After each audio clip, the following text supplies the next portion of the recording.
కళ్ళ నిండా కుళ్ళుతో నిన్ను చూసే వాళ్ళకి నీ కష్టంతో పనిలేదు. మనసు నిండా ప్రేమతో నిన్ను చూసే వాళ్ళకి నీ లోపాలతో పనిలేదు.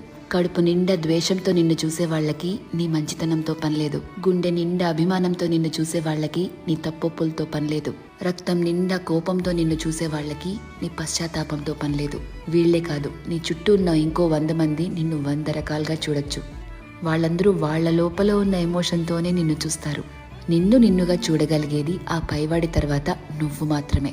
ఎప్పుడైతే నువ్వు నీలో ఉన్న తప్పులు ఒప్పులు, మంచి చెడు, నీలో కోపాలు, నువ్వు చేసే మోసాలు, నీలో మార్పులు, నువ్వు పడే పశ్చాత్తాపాలు, నీ చుట్టూ బాధ్యతలు, నీ ఆశలు, వాటికై నీ కష్టాలు, దేవుడిచ్చిన లోపాలు, నీ ప్రయత్నాలు, ఇలా ఎదుటి వాళ్ళని జడ్జ్ చేయడానికి మనం వెతుకుతూ ఉంటామే, వాటన్నిటి ద్వారా నిన్ను నువ్వు చూసుకోగలిగితే ఎలా అన్బయాస్డ్గా, లాయర్లా కాదు జడ్జి లాగా, అప్పుడు నువ్వేంటో నీకు అర్థమవుతుంది కదా.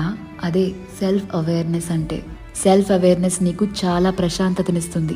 ర్యాండమ్గా ఎవరిని ఏమీ అనలేవు, ఎందుకంటే నీకు తెలుసు ఎవరి తుఫాన్లు వాళ్ళకుంటాయి లోపల అని.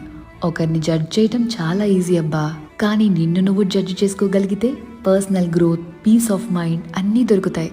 అందుకే నిన్ను నువ్వు తెలుసుకుంటూ ఉండు.